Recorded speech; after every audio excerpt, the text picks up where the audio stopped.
কৃষকদের যেটি অভিযোগ, বিভিন্ন জেলার প্রতিনিধিরা যে রিপোর্টটা আমাদের কাছে পাঠিয়েছে, সেখানে কোনো জেলার কৃষক বলছে যে তারা পর্যাপ্ত পরিমাণে ডিজেল পাচ্ছে না, যেটা তাদের প্রয়োজন। কমিটি গঠিত হওয়ার কথা ছিল আর কি, জুলাই সংবিধান সংস্কার বাস্তবায়ন যে পরিষদ গঠিত হওয়ার কথা ছিল, সেই পরিষদটি মানে কেন গঠিত হচ্ছে না সেই বিষয়ে আলোচনা করার জন্য তিনি প্রস্তাব উত্থাপন করেছিলেন। নতুন নির্বাচিত সরকার আসার পরে আসলে কেন তড়িৎ গতিতে কোনো সিদ্ধান্ত নেওয়া হলো না? তখন তারা বারবারই বললেন যে নতুন নির্বাচিত সরকার যেহেতু, তো তাদের আসলে দায়িত্ব বুঝে নিতে বেশ কিছুটা সময় লেগেছে। আফগানিস্তান এবং তারপরে তার আগে যদি দেখি ভিয়েতনাম ওয়ার, কোনো জায়গায় কিন্তু তারা সফল হতে পারেনি। দর্শক, টাইম টুডেস হেডলাইনে আপনাদের স্বাগত। আপনারা জানেন যে এই অনুষ্ঠানে আমরা টাইমস অফ বাংলাদেশে প্রকাশিত বিশেষ বিশেষ খবর নিয়ে আলোচনা করে থাকি। আজকে প্রকাশিত টাইমস অফ বাংলাদেশেও বেশ কয়েকটি খবর রয়েছে যেগুলো আলোচনার দাবি রাখে। এর মধ্যে একটি হচ্ছে যে আমাদের যে জ্বালানি সংকট, সেই জ্বালানি সংকট আমাদের কৃষি খাতকেও আঘাত এনেছে। আমরা একটি রিপোর্ট প্রকাশ করেছি যেখানে ডিজেলের অভাবে বোরো চাষ ব্যাপকভাবে ব্যাহত হচ্ছে। এই নিয়ে আমি আলোচনা করব আমার সহকর্মী মোহাম্মদ আলামিনের সঙ্গে। আলামিন, প্রভাবটা কেমন পড়েছে? মানে ধরুন যে মানে একবারেই কি ডিজেল পাওয়া যাচ্ছে না, নাকি পাওয়া যাচ্ছে বাট পর্যাপ্ত পরিমাণ না? কৃষকদের যেটি অভিযোগ, বিভিন্ন জেলার প্রতিনিধিরা যে রিপোর্টটা আমাদের কাছে পাঠিয়েছে, সেখানে কোনো জেলার কৃষক বলছে যে তারা পর্যাপ্ত পরিমাণে ডিজেল পাচ্ছে না, যেটা তাদের প্রয়োজন। আবার কোথাও বলা হচ্ছে যে তারা বারবার লাইনে দাঁড়িয়ে ঘন্টার পর ঘন্টা অপেক্ষা করছে, তারপরেও ডিজেল পাচ্ছে না। না পেয়ে তারা কি করছে, কিছু স্থানে দোকানে আর কি বিক্রি হচ্ছে বেশি দামে, সেখানে যে তারা কিনতে বাধ্য হচ্ছে, সেখানে 20 থেকে 30 টাকা বেশি দিয়ে কিনতে হচ্ছে তাদের। না, যেহেতু আমার প্রয়োজন, আমি বোরো ধান লাগিয়েছি, সেখানে সময় মতো সেচ না দিতে পারলে সেটা তো শুকিয়ে যাবে এবং ফলন মার খাবে। তো সেই ক্ষেত্রে ধরুন যে এই যে বোরো তো একটা মানে বড় আমাদের ফসল, হ্যাঁ, এটার উপরে আমাদের অনেকখানি নির্ভর করতে হয়। তো এটা কেমন ব্যাহত হচ্ছে বলে আপনার কাছে খবর আছে? কৃষি খাত সংশ্লিষ্টরা যেটা বলছেন যে বাংলাদেশের মোট ধান উৎপাদনের 54% থেকে 5% বোরো ধান থেকে আসে। তো সেক্ষেত্রে এই ধান যদি উৎপাদন ব্যাহত হয়, তাহলে আমাদের ধান উৎপাদন ব্যাহত হলে ধানের দাম বেড়ে যাবে এবং আমাদের যে চাহিদা সেটা যোগান দিতে পারবে না। ধানের দাম বাড়া মানে তো চালের দামও বাড়া। হ্যাঁ, চালের দাম বাড়বে এবং মূল্যস্ফীতিও বেড়ে যাবে। মানে আপনি বলছিলেন যে চাহিদা মিটাতে পারবে না, তার মানে আমাদেরকে সেই ক্ষেত্রে বিদেশ থেকে আমদানির চিন্তা করতে হবে। হ্যাঁ, সেক্ষেত্রে অবশ্যই আমদানি করা লাগবে, যেহেতু পর্যাপ্ত উৎপাদন যদি না হয়, সেক্ষেত্রে তো বিকল্প কোনো ব্যবস্থা নাই। না, এমনি আপনি তো নানান ধরনের তথ্য পেয়েছেন। তো এইটা ধরুন, এই যে সংকট, এই যে ডিজেল পাচ্ছে না সময় মতো সেচ দিতে পারছি না, এইটা তো চলতেই থাকবে নাকি? কৃষকদের মাঝ থেকে আসলে আমরা কি ধরনের, যে এটা যদি চলতে থাকে তাহলে আসলে মানে তারা তো একটা বড় বিপদে পড়ে যাবে। হ্যাঁ, এটা যদি চলতে থাকে অবশ্যই তারা বিপদে পড়ে যাবে। যদিও মানে এখন যে আশীর্বাদ হয়ে যেটা আসছে আর কি, সেটা হচ্ছে বিভিন্ন জেলায় বৃষ্টি হচ্ছে। এইটা আমাদের জন্য খুবই বড় আশীর্বাদ হিসেবে মনে করছে বিশেষজ্ঞরা। তারা বলছে এখন বিভিন্ন জেলা পর্যায়ে বৃষ্টিপাত শুরু হয়ে গেছে, আর সরকারও ব্যবস্থা নিচ্ছে। ভারত থেকে পাইপলাইনের মাধ্যমে 7 লক্ষ মেট্রিক টন লিটার 7 লক্ষ লিটার ব্যারেল 7 লক্ষ ব্যারেল তেল আনা হচ্ছে ইন্ডিয়া থেকে। ওই তেল আসলে আমার মনে হয়, বা বিশেষজ্ঞরা মনে করছে বা খাত সংশ্লিষ্টরা মনে করছে, এইসব তেল আসলে আর কৃষকদের সমস্যা হবে না। সো আমাদের আসলে প্রকৃতির উপর অনেকখানি এখন নির্ভর করতে হচ্ছে যে পরিস্থিতি, বাস্তবতার প্রেক্ষিতে। কারণ দেখা যাচ্ছে তেল থাকলেও আসলে সেই তেলটা পাওয়া যাচ্ছে না, বা পেলেও বেশি দামে বিক্রি। তো যে কোনো সংকট হলেই আসলে দেখা যায় যে আমাদের কৃষকরা কোনো না কোনোভাবে ক্ষতিগ্রস্ত হয়। জি, তো এবারও আসলে সেরকম একটা পরিস্থিতির মধ্যে আমরা পড়ে গেছি। ইরানে যেহেতু একটা যুদ্ধ চলছে, এই যুদ্ধ থামারও কোনো লক্ষণ দেখা যাচ্ছে না। তো বিশ্বব্যাপী আমরা তো একটা সংকটের ভিতর দিয়ে যাচ্ছি, এবং সেটারই প্রভাবটা আমাদের কৃষিখাতেও পড়েছে। তো আশা করি যে ওয়েদারটা আরও আমাদের জন্য আশীর্বাদ হয়ে আসুক, প্রতিদিনই বৃষ্টি হোক। দর্শক, আমাদের জাতীয় সংসদ তার চিরাচরিত রূপে ফিরতে শুরু করেছে। জুলাই সনদ বাস্তবায়নকে কেন্দ্র করে আজকে সরকার এবং বিরোধী দলের এমপিদের মধ্যে বিপুল বাকবিতণ্ডা ঘটনা ঘটেছে। এই নিয়ে রিপোর্ট করেছেন আমাদের সহকর্মী সাইফুল ইসলাম। সাইফুল, এই সূত্রপাতটা কিভাবে হলো? যে আজকে তো ত্রয়োদশ জাতীয় সংসদের যে অধিবেশন, প্রথম অধিবেশনের তৃতীয় দিন ছিল আজ। আপনি জানেন যে এই সংসদ খুবই নতুন। সেটি হচ্ছে যে গত 12ই মার্চ ছিল প্রথম অধিবেশন। প্রথম অধিবেশনের পরে মাত্র 2 কর্মদিবস অধিবেশনের পর মুলতবি করা হয়েছিল ঈদের ছুটিকে কেন্দ্র করে। তারপর আজকেই ছিল প্রথম অধিবেশন, ঈদ পরবর্তী অধিবেশন। সেই অধিবেশনের শুরুটা যেমন চলছিল, যেমন আপনি জানেন যে ডেপুটি স্পিকার নির্বাচিত হয়েছিলেন ব্যারিস্টার কায়সার কামাল। তিনি আজকেই তার জীবনের প্রথম তিনি অধিবেশন পরিচালনা করেছেন, অর্থাৎ অধিবেশনটি তিনি সভাপতিত্ব করেছেন। প্রথম দিন ব্যারিস্টার কায়সার কামাল এক ধরনের চ্যালেঞ্জের মধ্যে পড়েছেন, বিশেষ করে যখন জনগুরুত্বপূর্ণ ইস্যু যে বিষয়ে আজকে আলোচনা হচ্ছিল, সেই আলোচনার মধ্যে হঠাৎ করে জামাতের আমির অর্থাৎ বিরোধী দলের যিনি নেতা শফিকুর রহমান, তিনি দাঁড়িয়ে একটি প্রস্তাব উত্থাপন করেছিলেন। যদি এই প্রস্তাব উত্থাপন করার আগে তিনি তার দলের পক্ষ থেকে, বিরোধী দলের পক্ষ থেকে স্পিকারের কাছে একটি লিখিত নোটিশ করেছিলেন। সেই নোটিশটি হচ্ছে জুলাই সনদ বাস্তবায়ন এবং গণভোটের যে ফলাফল, সেই বাস্তবায়ন মেনে যে সংস্কার কমিটি গঠিত হওয়ার কথা ছিল আর কি, জুলাই সংবিধান সংস্কার বাস্তবায়ন যে পরিষদ গঠিত হওয়ার কথা ছিল, সেই পরিষদটি কেন গঠিত হচ্ছে না সেই বিষয়ে আলোচনা করার জন্য তিনি প্রস্তাব উত্থাপন করেছিলেন। সেই প্রস্তাব উত্থাপন করার প্রেক্ষিতে এদিক দিয়ে আপনার স্বরাষ্ট্রমন্ত্রী সালাউদ্দিন সাহেব তিনি কিন্তু পয়েন্ট অফ অর্ডারে দাঁড়িয়ে কথা বলা শুরু করেন। বিরোধী দলীয় নেতা তার প্রস্তাব উত্থাপন শেষেই আমরা স্বরাষ্ট্রমন্ত্রীকে বলতে শুনেছি, তিনি বারবার বলার চেষ্টা করেছেন যে পয়েন্টে এই উত্থাপন করার কথা ছিল প্রস্তাবটি, এটি ত্রুটিপূর্ণ বলে তিনি দাবি করেছেন। তিনি বলেছেন যে 64 ধারায় এটি উত্থাপনের আসলে এইভাবে সুযোগ কম। 64 ধারায় অর্থাৎ এই ধারায় উত্থাপন করলে সেটিতে মাত্র আধা ঘন্টা 30 মিনিট কথা বলার সুযোগ রয়েছে। সেক্ষেত্রে তিনি এই আবেদনটি সংশোধন করবেন কিনা এ প্রশ্ন ছুড়ে দেন বিরোধী দলীয় নেতার কাছে। বিরোধী দলীয় নেতা তো 2 ঘন্টায় আলোচনার 2 ঘন্টা আলোচনার জন্য উনি প্রস্তাব উত্থাপন করেছিলেন। তো তখন আমরা দেখেছি যে স্বরাষ্ট্রমন্ত্রী যখন এই বক্তব্য দেওয়া শুরু করেন, বিরোধী দলের যে রোটা আছে সেই পক্ষ থেকে বিরোধী দলের সংসদ সদস্যরা কিন্তু হইহুল্লা শুরু করেন। এক পর্যায়ে মানে বিরোধী দলের যিনি চিফ হুইপ তিনিও কথা বলেন, আবার সরকার দলের যিনি চিফ হুইপ তিনি বলেছেন জনগুরুত্বপূর্ণ এই যে কার্যবিধিতে আলোচনা চলছে, আলোচনার পরে আমরা পরবর্তীতে এই বিষয়টা আলোচনা করতে পারি। সেই বিষয় নিয়েও তার মাঝেও এক প্রকার আইনমন্ত্রী কথা বলেন, আইনমন্ত্রীও একই কথা বলেন যে চিফ হুইপ যেটা বলেছেন সেটি সংবিধানের কার্যবিধি এবং বিধি মেনে আমরা পরবর্তীতে কথা বলার চেষ্টা করি। তখন আবার জামাতের আমির বলেছেন যে না, 64 বিধিতে আমি এই সময় কথা বলতে পারবো, আমি জেনে শুনে বুঝে আমি এই প্রস্তাব রেখেছি। তো সেটি নিয়েই মূলত এক ধরনের বাকবিতণ্ডা তুমুল হইচই সৃষ্টি হয় সংসদে, এবং বেশ উত্তপ্ত বাক্য বিনিময় বেশ জমে উঠেছিল। সংসদ চিরাচরিত যে ধারা থাকে, মানে বিশেষ কোনো প্রেক্ষাপটে যেমন পাল্টাপাল্টি বক্তব্য, সেটি আমরা আজকে খুব এনজয় করেছি। সেটা আমরা ধরেন অনেক দিন তো মিস করেছি জিনিসটা, পার্টিকুলারলি 2014 সালের ইলেকশনের পরে তো আমরা এরকম কোনো সংসদ মানে সরকারি দল এবং বিরোধী দল মুখোমুখি, তো সেরকম একটা পরিস্থিতি আমরা দেখি। আপনি সঠিক বলেছেন যে বিশেষ করে 2014 সালের পরে যে রাতের ভোট এবং আমি ডামি মার্কা নির্বাচন, সেই নির্বাচনে যে তথাকথিত বিরোধী দল জাতীয় পার্টি, যাদেরকে রাতের ভোটে যারা বিরোধী দল হয়েছিল, গৃহপালিত বিরোধী দল যাদেরকে বলা হয়, অর্থাৎ আজকে সংসদে কী আলোচনা হবে তা আগে তারা বসে ঠিক করে নিতেন। এবারে সংসদ আপনি প্রথম দিন উপস্থাপনা করেছিলেন, আপনি বলেছিলেন যে এবারে সংসদটি আসলে তেমন হবে না, বেশ আলোচনা, গঠনমূলক আলোচনা, সমালোচনা সব কিছু জুলাই সনদকে কেন্দ্র করে আবার শুরু হয়েছে। আমরা আজকে সেই আলোচনা দেখেছি। এক পর্যায়ে ব্যারিস্টার কায়সার কামাল অর্থাৎ ডেপুটি স্পিকার, যিনি আজকের এই অধিবেশনের সভাপতিত্ব করেছেন, তিনি কারোর কথায় কর্ণপাত না করে তিনি কিন্তু 2 ঘন্টার সময়, আগামী 31 মার্চ মঙ্গলবার 2 ঘন্টার সময় দিনের কর্মদিবসের শেষ ভাগে কিন্তু রেখেছেন।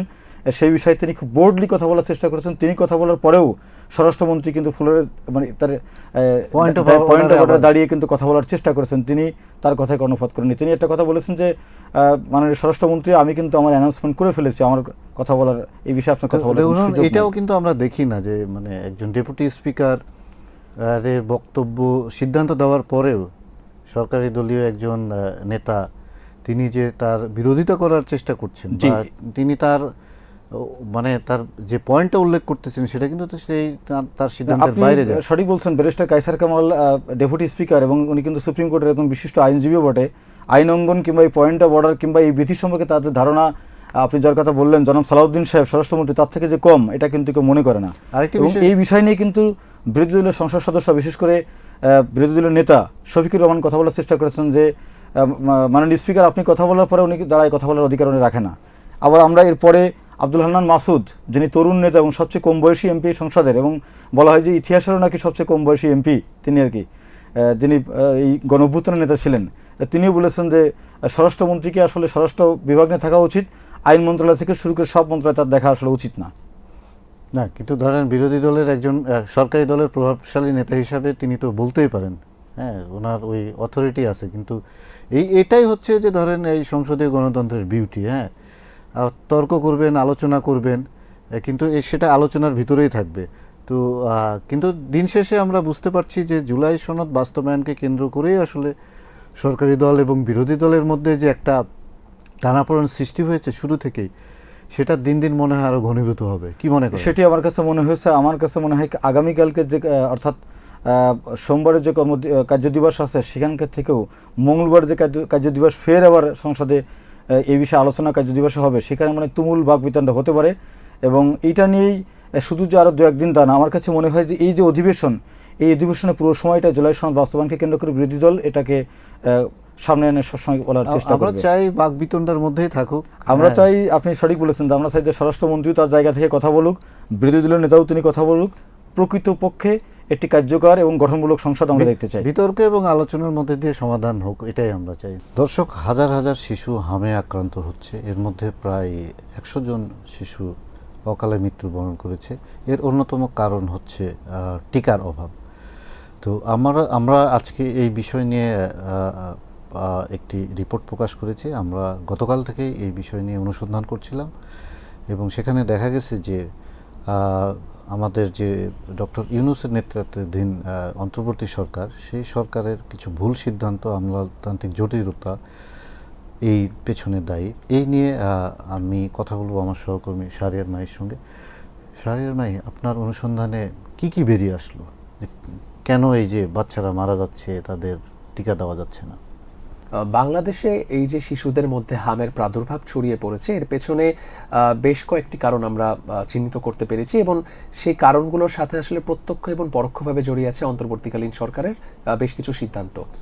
2025 সালের 19শে মার্চ এই 5 বছরের জন্য যে স্বাস্থ্য পরিকল্পনাটি ছিল সেটি কিন্তু বাতিলের সিদ্ধান্ত নেয় অন্তর্বর্তীকালীন সরকার। তো এর ফলে আসলে এই যে হামের টিকা সংক্রান্ত যে সিদ্ধান্তগুলো ছিল তা কিন্তু সরাসরি প্রত্যক্ষভাবে আসলে এর উপরে প্রভাব পড়ে। এবং পাশাপাশি অন্তর্বর্তীকালীন সরকারের সময়ই আসলে একটি সিদ্ধান্ত নেওয়া হয়েছিল যে 100 কোটি টাকার ওপরের যখন কোনো প্রকল্প থাকবে তা হচ্ছে ক্যাবিনেটের মন্ত্রিসভায় 2 বার উত্থাপিত হতে হবে এবং 2 বার অনুমোদন পেতে হবে।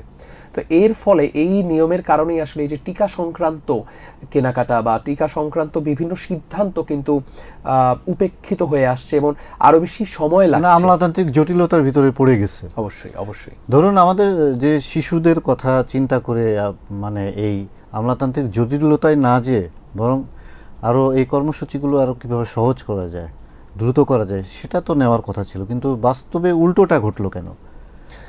এ ব্যাপারে যখন স্বাস্থ্য অধিদপ্তরের একাধিক কর্মকর্তার সাথে কথা হয়েছে তখন তারা কিন্তু বারবারই বললেন যে যেহেতু বাংলাদেশের টিকা দান কর্মসূচিতে সহায়তা করে ইউনিসেফ এবং গ্যাভি, তো তাদের সাথে একটি মানে অর্থনৈতিক আদান প্রদানের ক্ষেত্রে অর্থাৎ যে অর্থায়নের ব্যাপার ছিল তা বেশ কিছুটা অনিশ্চিত হয়ে পড়েছিল, এটি একটি কারণ। এর পাশাপাশি আসলে বাংলাদেশের টিকাদান কর্মসূচি আসলে দুই ধাপে বা দুই ভাগে বিভক্ত। একটি হচ্ছে রুটিন হিসাবে যে নিয়মিত টিকাদান কর্মসূচি চলে সেটি, এবং এর পাশাপাশি হচ্ছে ক্যাম্পেইনের মাধ্যমে। তো স্বাস্থ্য অধিদপ্তরের কর্মকর্তারা কিন্তু বারবারই বলছেন যে এই ক্যাম্পেইনের জন্য যে টিকাগুলো রাখা হয়েছিল সেগুলো রয়েছে এবং সেগুলোকেই এখন রুটিন হিসেবে ব্যবহার হবে। কিন্তু রুটিন হিসেবে যে বাংলাদেশের শিশুদের জন্য যে টিকাদান কর্মসূচি ছিল তা কিন্তু ব্যাহত হয়েছে, এবং তাদের স্বাস্থ্য অধিদপ্তরের একাধিক কর্মকর্তার বক্তব্যের সাথেও কিন্তু আসলে সংঘর্ষ তৈরি হয়েছে। ইপিআইয়ের একজন কর্মকর্তা, নাম প্রকাশে অনিচ্ছুক, তিনি কিন্তু টাইমস অফ বাংলাদেশকে জানিয়েছেন যে দেশে আসলে এই যে শিশুদের টিকার কিন্তু একটি অভাব দেখা যাচ্ছে। এর বিপরীতে কিন্তু আবার স্বাস্থ্য অধিদপ্তরের পরিচালক যিনি রয়েছেন তিনি বলছেন যে না, আমাদের পর্যাপ্ত পরিমাণে টিকা মজুত রয়েছে। আবার একই দ্বৈততা দেখা যাচ্ছে যখন আজকে স্বাস্থ্যমন্ত্রী বললেন যে গত 8 বছর ধরে কোনো টিকা কার্যক্রম আসলে চলেনি, টিকা কার্যক্রম বন্ধ ছিল। কিন্তু স্বাস্থ্য অধিদপ্তরের কর্মকর্তারা বেশ কিছু কর্মকর্তা কিন্তু এই দায় এড়িয়ে গেছেন। তারা বারবারই বলছেন যে আমরা অন্তর্বর্তীকালীন সরকারের আমলে এখানে নিয়োগ পেয়েছি, যার ফলে আগের কোনো হিসাব বা আগের কোনো পরিসংখ্যান আমাদের কাছে নেই। তো সব মিলিয়ে আসলে দেখতে পাচ্ছি যে স্বাস্থ্য অধিদপ্তরের যারা কর্মকর্তা রয়েছেন তারা বারবারই কিন্তু অন্তর্বর্তীকালীন সরকারের কথা টেনে নিয়ে আসলে দায়গুলো এড়িয়ে যাচ্ছেন, এবং যার ফলাফল আজকে এই শিশুর মৃত্যু সংখ্যা। ধরুন আপনি অনেক সমস্যার কথা বললেন, জটিলতার কথা বললেন, কিন্তু শিশুরা তো ধরুন মানে জাতির ভবিষ্যৎ, এবং আমরা জানি যে তারা হামে আক্রান্ত হয়। এবার হয়তো খুব বেশি আকারে হচ্ছে, কিন্তু বেশি আকারেও হচ্ছে হঠাৎ করে না। আমরা এটাও 2-3 মাস আগে থেকেই শুনছি যে অনেক প্রচুর পরিমাণে, ঈদের আগে আমরা স্টোরি করেছি। তো এই যে আমাদের টিকা দরকার, এবং আমার এক কর্মসূচির জন্য আছে, ওইটা অন্য কর্মসূচিতে ব্যবহার করা যাবে না, শত শত শিশু আক্রান্ত হচ্ছে, অনেকে মারা যাচ্ছে। তো এইটা তো আসলে মানে কোনো নিয়ম কানুনের বিষয় না। যখন জীবন মৃত্যুর বিষয় হয়ে দাঁড়ায়, সেটা আবার শিশুর ক্ষেত্রে, তো তখন তো আসলে আমার তড়িৎ সিদ্ধান্ত নেওয়ার কথা। তো সেক্ষেত্রে দেখা যাচ্ছে যে তড়িৎ সিদ্ধান্তটা নেওয়া হয়নি। এই বিএনপি সরকার আসার পরেও প্রায় 1 মাস 1.5 মাস হয়ে গেছে, এবং এই সময় কিন্তু আরও ডেটারোয়েট করেছে। এই সময়টাতেও তো এই বিষয়ে একটা তড়িৎ সিদ্ধান্ত নেওয়া উচিত ছিল। ঠিক আছে, অন্তর্বর্তীকালীন সরকারের সময় তারা হুইমজিক্যাল সিদ্ধান্ত নিয়েছে, বিষয়টাকে আরও জটিল করে তুলেছে, যে কারণে হয়তো টিকা আসতে দেরি হয়েছে। কিন্তু এই সরকার আসার পরে কি কোনো ব্যবস্থা নিয়েছে? আপনার স্টোরি কি বলছে? আচ্ছা, এই ব্যাপারে যখন স্বাস্থ্য অধিদপ্তরের একাধিক কর্মকর্তার সাথে কথা হয় যে নতুন নির্বাচিত সরকার আসার পরে আসলে কেন তড়িৎ গতিতে কোনো সিদ্ধান্ত নেওয়া হলো না, তখন তারা বারবারই বললেন যে নতুন নির্বাচিত সরকার যেহেতু, তো তাদের আসলে দায়িত্ব বুঝে নিতে বেশ কিছুটা সময় লেগেছে, এবং যেহেতু দেশ একটি ক্রান্তিকালীন সময় পার করে, অন্তর্বর্তীকালীন সরকারের মতো একটি পরিস্থিতি পার করে নির্বাচিত সরকারের মাধ্যমে এসেছে, তো যার ফলে আসলে সবগুলো অধিদপ্তরই এখনো পর্যন্ত যারা দায়িত্ব পেয়েছেন তারা আসলে দায়িত্ব বুঝে নিতে কিছুটা সময় ক্ষেপণ করছেন। পাশাপাশি ইমিডিয়েট সিদ্ধান্ত হিসেবে যা যা উঠে আসছে সেটা হচ্ছে স্বাস্থ্য অধিদপ্তরের কর্মকর্তারা বলছেন যে গ্যাভির সাথে কথা হয়েছে এবং সেখান থেকে আসলে নির্দিষ্ট পরিমাণ টিকা দেশে আসবে, এবং অর্থায়নের যে সংকটটি ছিল তা কিন্তু বেশ কিছুটা। আর কতদিন লাগবে টিকা আসতে? 2 থেকে 2.5 মাস পর্যন্ত সময় লাগতে পারে বলে মনে করা হচ্ছে। তবে বিশেষজ্ঞদের ভাষ্য অনুযায়ী যে 2-2.5 মাসেই আসলে ইমিডিয়েট স্টেপ নিয়ে টিকা এনে তা আসলে কার্যকর করা সম্ভব না, কারণ সেই টিকাদান কর্মসূচির সাথে যারা জড়িত তাদেরকে প্রশিক্ষণ দিতে হবে, তাদেরকে মাসিক সম্মানী বা ভাতার ব্যবস্থা করতে হবে, সেখানেও একটি বিশাল অঙ্কের টাকা প্রয়োজন আবার, এবং পাশাপাশি যে দক্ষ জনবলের যে সংকট তা কিন্তু এখনো পর্যন্ত রয়ে গিয়েছে। ধরুন যে এই হামের পরিস্থিতির যেদিকে যাচ্ছে, তাতে সামনের দিকে কি আরও বেশি ডেটারোয়েট করবে? এখনো পর্যন্ত যে পরিস্থিতি চলছে তাতে যদি এখনো পর্যন্ত কোনো ইমিডিয়েট স্টেপ না হয়, তাহলে এমনও আশঙ্কা করা যাচ্ছে যে বাংলাদেশে হাম পুনরায় মহামারী হিসেবে ফিরে আসতে পারে। তো আপনি তো ভয়ঙ্কর একটা কথা বললেন, কিন্তু আমাদের সরকার কি এই বিষয়ে যথেষ্ট সচেতন, এবং সরকারের ভিতরে কি আপনি ওই ধরনের কোনো টনক নড়েছে বলে মনে করছেন?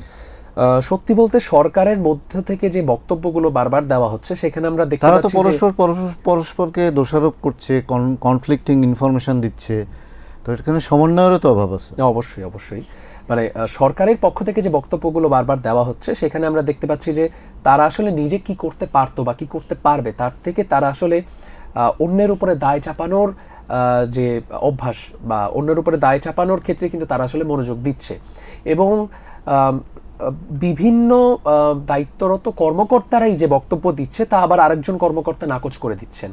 এমনকি আমরা দেখতে পেয়েছি যে আজকে যখন স্বাস্থ্যমন্ত্রী একটি বক্তব্য দিলেন সেই একই বক্তব্য কিন্তু আবার নাকচ করে দিচ্ছেন স্বাস্থ্য অধিদপ্তরের, মানে তাদের নিজেদের মধ্যে একটা ঝগড়া লেগে গেছে, বুঝতে পারছি। তো যাই হোক, আমরা চাই না আর একটি শিশুও মারা যাক। আমরা চাই সরকার খুব দ্রুত যেভাবে হোক ভ্যাকসিনের ব্যবস্থা করুক। মানে যত টাকা লাগে, আমার মনে হয় না যে ফান্ডের কোনো সমস্যা হবে। স্পেশাল ফান্ড দরকার হয় অ্যালোকেট করুক, শিশুদের যথেষ্ট প্রয়োজন অনুযায়ী ভ্যাকসিন দেওয়া হোক এবং পরিস্থিতির উন্নতি হোক। ধন্যবাদ মাহি আপনাকে। মার্কিন যুক্তরাষ্ট্র এবং ইসরায়েলের ইরানের সঙ্গে যুদ্ধ দ্বিতীয় মাসে পদার্পণ করেছে পরশুদিন এবং গতকালকে এর একটি নতুন মোড় নিয়েছে। যুক্তরাষ্ট্র বলছে যে তারা স্থলপথে যুদ্ধ করার জন্য এক ধরনের পরিকল্পনা নিয়েছে এবং ইতিমধ্যেই কয়েক হাজার সৈন্য মধ্যপ্রাচ্যে পাঠিয়েছে। এই নিয়ে আমি আলোচনা করব আমার সহকর্মী শেখ শাহরিয়ার জামানের সঙ্গে। শাহরিয়ার জামান, মনে হচ্ছে যে আমরা স্থল যুদ্ধ যেটাকে বলছিলাম বেশ কিছুদিন যাবত, এর আগে কুর্দিশদের মাধ্যমে করার চেষ্টা করেছিল, সেটা ফেল করেছে, কিন্তু এবার তো মনে হচ্ছে হয়ে যাবে। ধন্যবাদ। এই যুদ্ধের মনে হচ্ছে নতুন একটা মোড় নিতে যাচ্ছে। আপনি যদি যুদ্ধের প্রথম দিকে দেখেন, ট্রাম্প সাহেবের বক্তব্য ছিল কি যে ইরানের জনগণকে উনি আহ্বান জানালেন যে এখন তোমাদের সময়, তোমরা রেজিম চেঞ্জ করো, রাস্তায় নামো এবং গভর্নমেন্টকে ফেলে দাও। সেটা ফেল করেছে। এরপরে যেটা আমরা দেখতে পেলাম বিভিন্ন সংবাদপত্রের মাধ্যমে যে কুর্দিশ যে রিবেলরা রয়েছে তাদেরকে প্রলুব্ধ করা হয়েছিল যে যারা যেন ইরানিদের সাথে একটা যুদ্ধ করে। সেটাও আমরা দেখতে পেলাম যে সেটাও এখন কিন্তু ম্যাটেরিয়ালাইজ হয় না, বা ইউএসের যে পরিকল্পনা ছিল সেটা কিন্তু সফল হয়নি। এইটার পরবর্তীতে গ্রাউন্ড অপারেশন নিয়ে অনেক কথাবার্তা বলছিল যে গ্রাউন্ডে তারা সোলজার পাঠাবে কি পাঠাবে না, পাঠালে কি ক্যাজুয়ালিটি হতে পারে বা কি কনসিকুয়েন্সেস হতে পারে, এটা নিয়ে অনেক বিশ্লেষণ হয়েছে। অনেক যুক্তরাষ্ট্রের যে নানান দেশের যুদ্ধের যে অভিজ্ঞতা এবং তাদের যে, যদি আমরা খুব সাম্প্রতিক সময় দেখি ইরাক, আফগানিস্তান এবং তারপরে তার আগে যদি দেখি ভিয়েতনাম ওয়ার, কোনো জায়গায় কিন্তু তারা সফল হতে পারেনি। তো এইভাবে বিভিন্ন ধরনের চিন্তাভাবনা করছিল, কিন্তু আজকে আমরা যেটা দেখতে পেলাম যে গতকালকে যেটা বড় আকারে আসছে যে পেন্টাগন কিন্তু বড় আকারে পরিকল্পনা করছে। বাই দ্য ওয়ে, এখানে বলে নিই যে ট্রাম্প সাহেব অনুমতি দিয়েছেন কিনা এটার বিষয়ে এখনও পর্যন্ত পরিষ্কারভাবে কিছু জানা যায়নি, কিন্তু গ্রাউন্ড অপারেশনের যে প্রস্তুতি, আপনার একটা হচ্ছে কি প্রস্তুতি, আর তারপর হচ্ছে কি সিদ্ধান্ত। যুদ্ধক্ষেত্রে আপনার বিভিন্ন ধরনের অপশনস নিয়ে কাজ হয়। আকাশপথে যুদ্ধ হতে পারে, সমুদ্রপথে যুদ্ধ হতে পারে, স্থলপথে যুদ্ধ হতে পারে। সবগুলো অপশন নিয়ে কাজ করছেন বলে পেন্টাগন সেরকমই ধারণা করা হচ্ছে।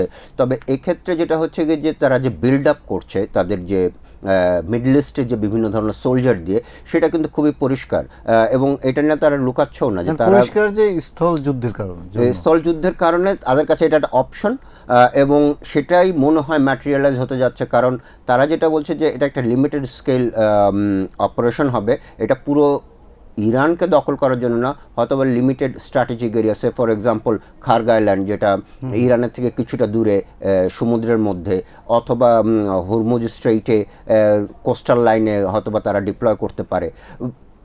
যেইটা পরিকল্পনাটার কথা শোনা যাচ্ছে যে লিমিটেড স্কেল একটা গ্রাউন্ড অপারেশন, খুব স্ট্র্যাটেজিক, এবং একই সঙ্গে তারা গোটা ইরানকে দখল করবে সেই ধরনের পরিকল্পনা। আপনি বলছিলেন যে লিমিটেড স্কেলের গ্রাউন্ড অপারেশন, তাহলে এটার আসলে কি অ্যাচিভ করতে চাচ্ছে ট্রাম্প অ্যাডমিনিস্ট্রেশন? এই মানে ফ্রম দ্য ভেরি বিগিনিং আমাদের কাছেও কিন্তু একটা বড় ধরনের মিস্ট্রি যে এই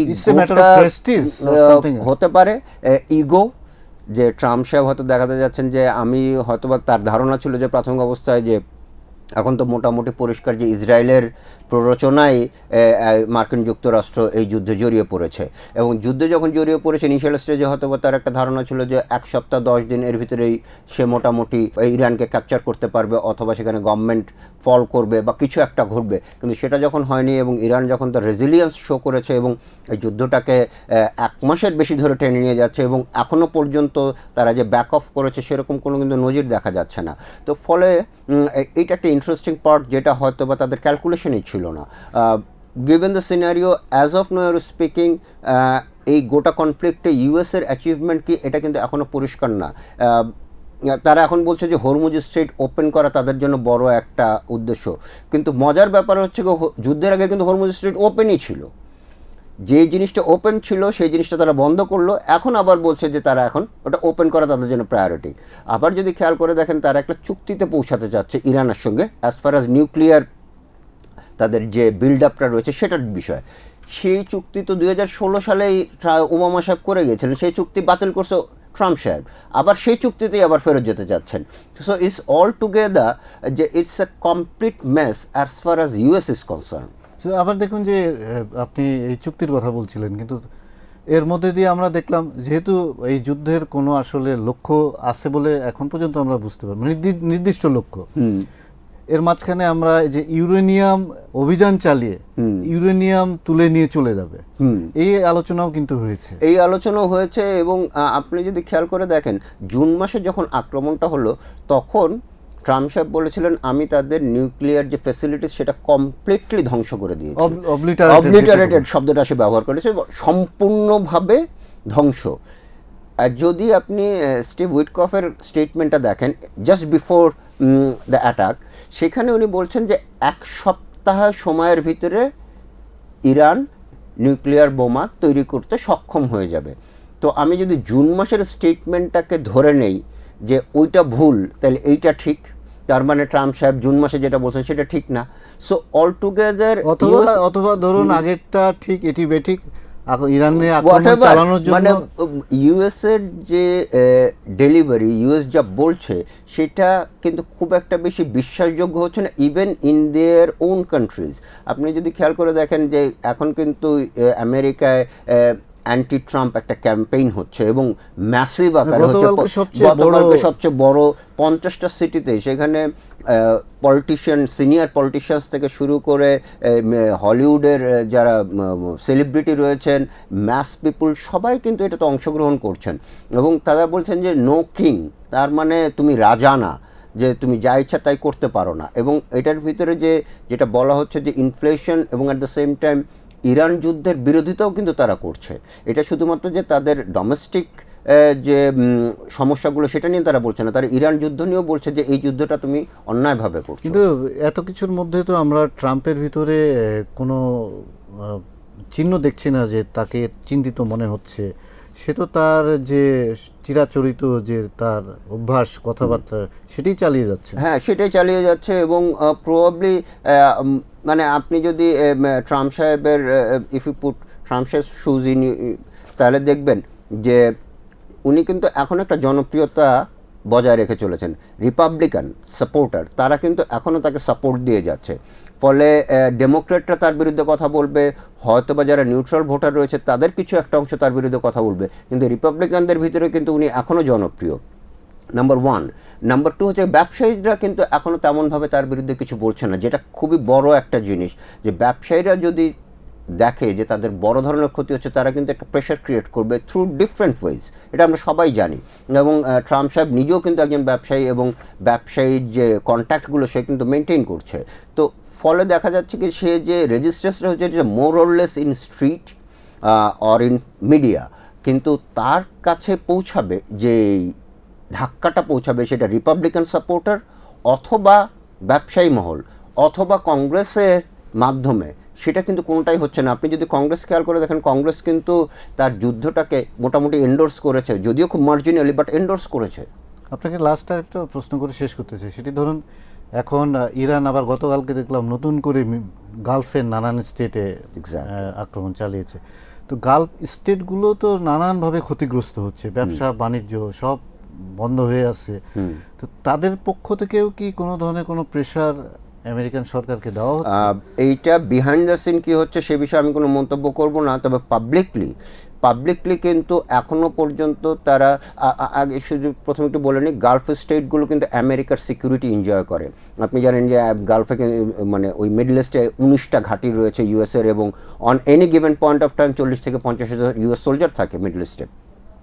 এবং এটার কারণই হচ্ছে গিয়ে যে তারা যেন গালফকে প্রোটেক্ট করে। এখন গালফকে তো প্রোটেক্ট করতে পারছে না ইউএসএ। ইভেন দেন আপনি পাবলিকলি কোনো কমেন্ট পাবেন না কারো কাছ থেকে যে তারা ইউএসকে বলছে যে তুমি ওই যুদ্ধটা থেকে ফেরত আসো। That's very interesting. Number one, তাদের প্রত্যেকেরই কিন্তু ব্যবসা বাণিজ্য ক্ষতিগ্রস্ত হচ্ছে। তারা প্রত্যেকের যে তাদের যে ডোমেস্টিক যে অডিয়েন্স, সেটাকে বলবো যে আমি যাদের জনগণ ক্ষতিগ্রস্ত হচ্ছে, তাদের লোকজন মারা যাচ্ছে, তারপরেও কিন্তু তারা বলছে না। As a matter of fact যেটা আমরা বিভিন্ন সময় পত্রপত্রিকা দেখছি, তারা আর আমেরিকাকে বলছে যে তুমি আরও বেশি করে যুদ্ধ করো, which may not be the case or may be the case, আমি জানি না। But the thing is that প্রকাশ্যে এখনও কিন্তু তারা কোনো কিছু বলছে না। ধন্যবাদ শাহরিয়ার জামান। আপনাকে ধন্যবাদ।